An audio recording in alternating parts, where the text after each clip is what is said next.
With record-breaking temperatures, let's chill with Murray the Snowman on a stick. Welcome to Up All Night DIY. I'm Monica. Thanks for joining me. Today is the third Thursday Thrift Flip, hosted by these lovely and talented ladies, Elizabeth of Rustic Chicks Designs and Tammy of the Rusted Willow. This month's co-host is my buddy, the super creative Dawn of Shabby Meets Bling. This month's theme is Christmas in July. I can honestly tell you that all three of these ladies never disappoint. Each is amazing in their own unique way, with their own unique takes on all your favorite styles. So please be sure to check out their channels. I'll have them linked in the description box for you, along with the creators' playlist. Let's get into it. I'll be using a Styrofoam Ball, Model Magic Clay, and my thrifted item is the snow cone cup. A friend of mine was ditching a box of them. She asked if I could use them, and of course I said, yes please, and thank you. Of course this is going to be his hat. I'm also going to use this striped Dollar Tree straw and some crepe paper festooning that I've made previously. I do have a video that shows you how to make this, so I'll link that below. Okay, to kick it off, I grabbed some clay and I'll roll it flat with my brayer, and we're going to completely cover the foam ball with it. I roll it out so that it's nice and thin, so that it goes further. I'll lay it across the ball and I'm going to press it to make sure that, it's really well adhered.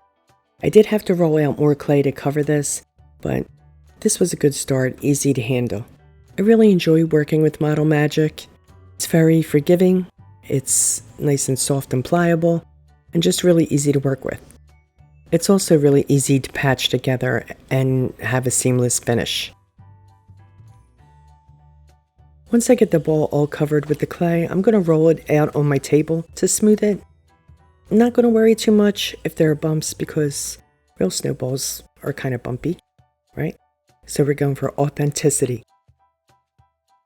I rolled a bowl of clay and I squash it down a bit to flatten it somewhat, but I do want some thickness to this. What I'm going to do is use my circle cookie cutter to make his earmuffs.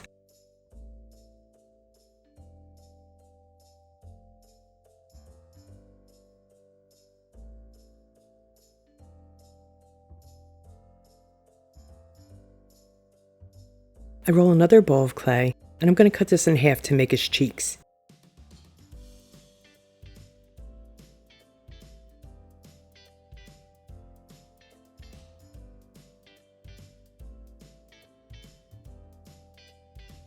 And one more smaller ball of clay, this time for his nose. So here's my thrifted snow cone cup that we'll use for his hat. I'm going to work out where his earmuffs will go. And then I'm just going to push them into place.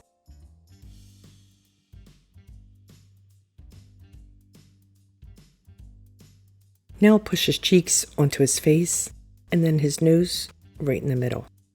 I'm going to use my thumb to flatten his nose a wee bit. Well, you'll see. I really love the way this clay sticks to itself, yet is very easy to reposition. There we go. Boop. His nose is in place. I'll come in with my clay tool to work the clay that I just added to the clay on the ball.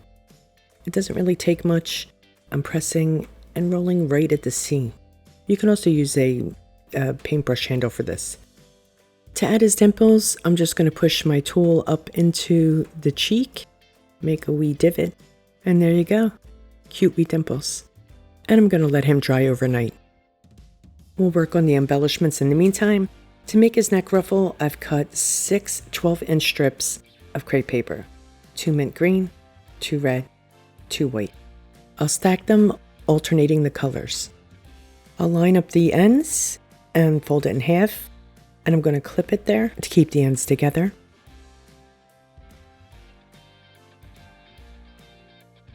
And then I'm going to clip one of the long sides, to keep those edges aligned. And then I'll come in and I'm going to cut about 1/4 inch off of one of the long sides. And we're going to hang on to these scraps. We'll need them for later. I'll open up my crepe paper and I'll reclip the one short end, and then I'm going to clip along the uncut long side to keep it aligned.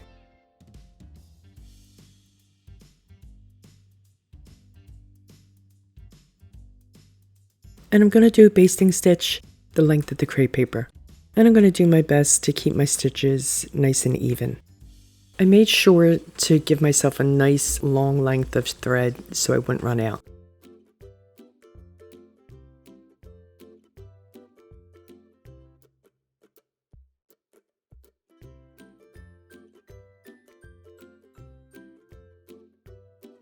Once I get to the end, I'm going to gently tug one end of the thread, ruching and gathering the paper along the thread. You definitely want to be gentle when you're doing this because you don't want to break the thread and you don't want to rip the crepe paper. I tie the ends of the thread together nice and tight to form a circle, and then, cut off any excess thread. I believe I knotted this like 3 times. I wanted to make sure it wouldn't come undone.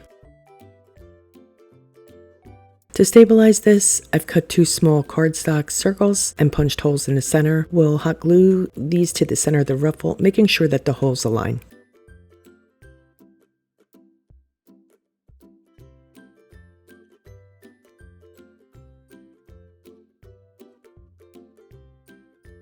I'll open the layers of the paper, fluffing them out as I go. I usually do both of the end layers at the same time, and then I'll do the middle layers individually, if that makes sense.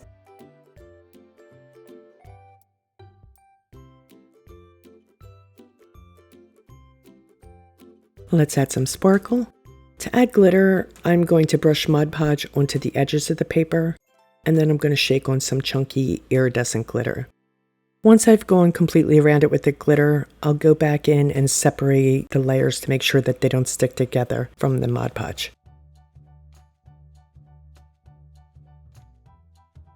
Mary is dry, and I gave him 2 healthy coats of Ceramcoat white. I want to add a touch of frost, so I'll dry brush him with Ceramcoat Tropic by Blue. This is catching on all those wee bumps to add some dimension. Yeah, he's looking pretty good. I'm happy with that. With a liner brush, I'll outline his eyes with Ceramcoat Hippo Grey. They're just simple arches, like capital D's on their sides. Now, I did sketch mine in first with pencil, just to make sure that they were nice and even.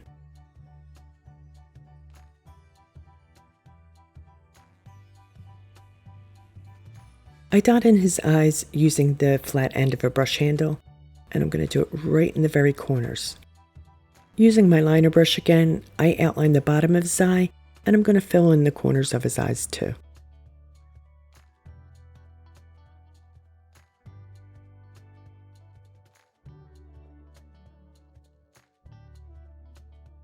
He'll get some la lashes and brows, and of course a sweet smile. I got a random dot of paint there on his cheek, but I'll just cover that with some white.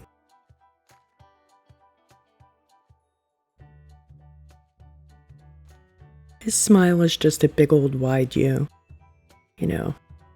Simple arch.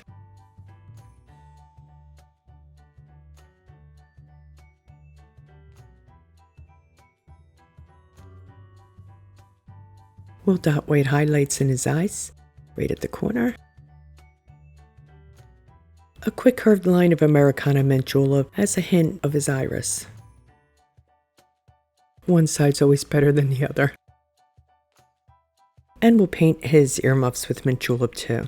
This green has a nice vintage flavor to it. I really love it. So the earmuffs will get 2 coats.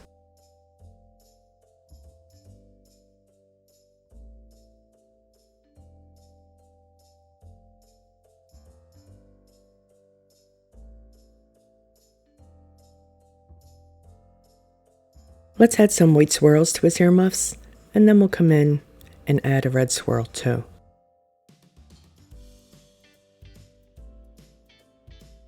I'm adding the red swirl right along the outside of the white.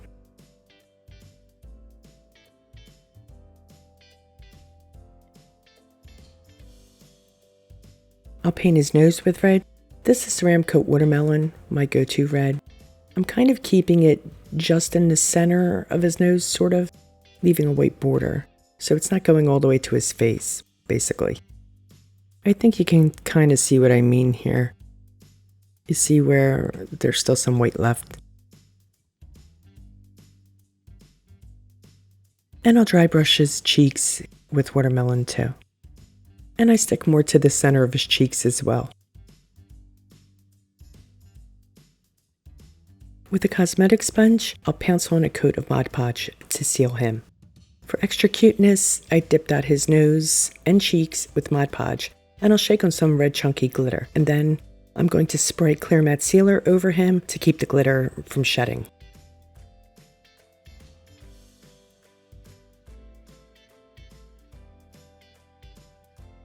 I'm going to use the dowel to add some dots to his snow cone hat. I'm using mint julep, to pull in that color.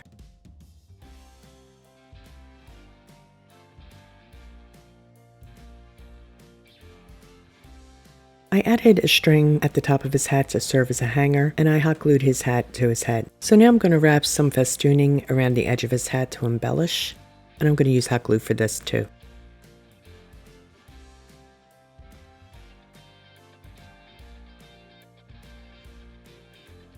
The crepe paper festooning is one of my favorite ways to embellish, particularly hats, but almost all my clay pieces get some festooning. It's cheap and easy to make, and it really packs a punch.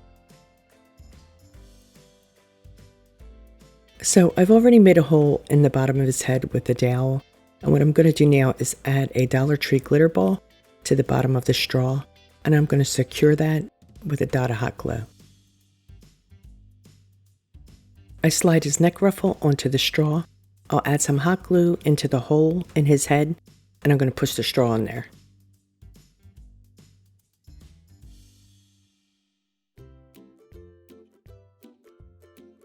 I'll come in and add some glue to the top of the ruffle, and I'll slide that up into place right under his chin. Finally, I'll glue the scrap tails onto the straw, and he's done. Now, I did add some glitter to the bottom of the tails. They needed a little glitzen up too. I think he's going to look so cute on my Christmas tree. Let me know what you think. Here's a final look.